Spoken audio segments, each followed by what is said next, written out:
Paano mo aaminin kay partner na member ka ng LGBTQIA+ community? Ito na nga po ang inyong mga kasagutan, mga kapatid.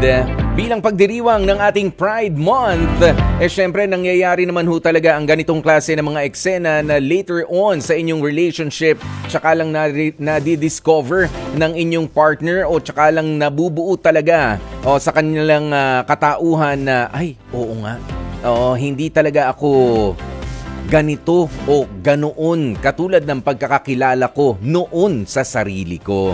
Ayan, so ito, sabi ni Flor de Liza Casquero, advice ko lang po kung papaano nga aminin. Bago mo aminin, pakiramdaman si partner kung matatanggap ka niya, kung sakaling aaminin mo na. Pero kung alam mo naman sa sarili mo na mahal ka ng partner mo at tatanggapin na ang pag-amin mo, sabihin mo na. Malay mo, matagal nang alam din ng iyong partner ang tunay mo palang pagkatao, tapos ikaw na lang ang hinihintay niyang umamin din. Sabihin mo na sa kanya ng maayos at mag-usap kayo ng mahinahon. Mag-set ng time kung kailan handang-handa na at kung aamin ka, make sure na makikinig siya sa mga sasabihin mo. Kung mahal ka rin ng partner mo, kahit ano pa o sino ka pa ay tatanggapin ka niya at mauunawaan ka.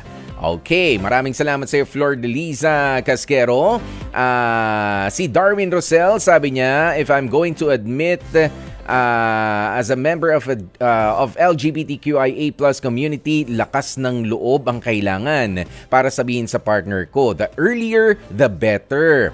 Pag-isipan niya kung tatanggapin niya ako o hindi. Kasi sa panahon ngayon, mahirap makakuha ng acceptance sa mga...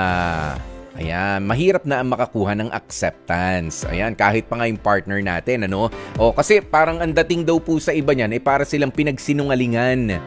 Parang iniharap mo sa akin ay ibang pagkatao doon sa tunay na ikaw. Kaya naman, let's also give our partners the benefit of the doubt kung tatanggapin ba tayo, magpapatuloy sa relationship, or tayo rin, pakikinggan ba nila tayo kung sakali na sasabihin na, I'm sorry, kailangan ko na ring umalis sa relationship na to, hindi ito yung para sa akin. Ganoon yun, di ba? May respeto pa rin in the end.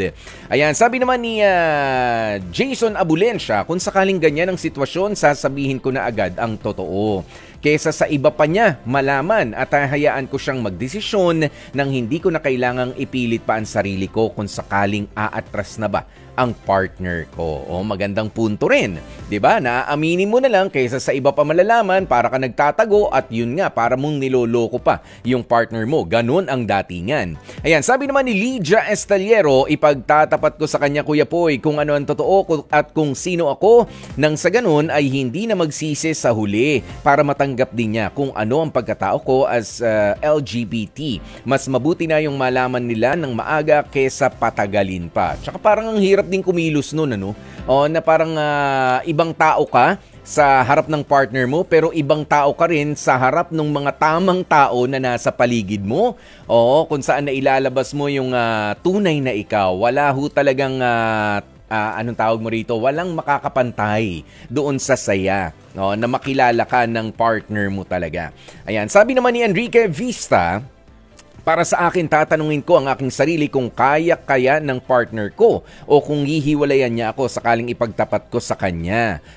Na isa akong miyembro ng LGBTQIA+ community para magkaroon ako ng lakas ng loob para maipagtapat ito sa kanya. Ngayon, kakausapin ko siya ng seryoso, sasabihin ko sa kanya at sasabihin ko rin na ipinipilit ko lang naman na maging matatag, pero mas lamang talaga ang pagiging LGBTQIA+ community member ko ngayon na nasabi ko na lahat ay handa naman ako sa magiging reaksyon niya at sa magiging desisyon niya, at dahil na ipagtapat ko na sa kanya ng maluwag sa aking dibdib kung anuman at sino man ako ngayon, taas noo ko pa rin nga harapin ang kinabukasan. Maraming salamat sa iyo, Enrique Vista. Pero iyan nga po, bottom line here is, hindi naman po hindi question kung aaminin mo ba, kung ipagtatapat mo ba sa partner mo o hindi. Dapat na ipagtapat mo sa iyong partner.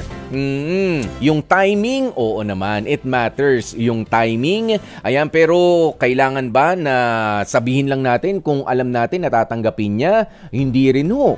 Tanggapin niya o hindi, o kailangan merong respeto pa rin. Kung maghihiwalay, kung ipagpapatuloy, kung kakayanin ba, at tanggap ka naman talaga ng buong-buo ng partner mo, sige lang. Pero kailangan nga ho dito na may respeto both parties dun sa magsasabi, dun sa aamin, at dun sa pagtatapatan.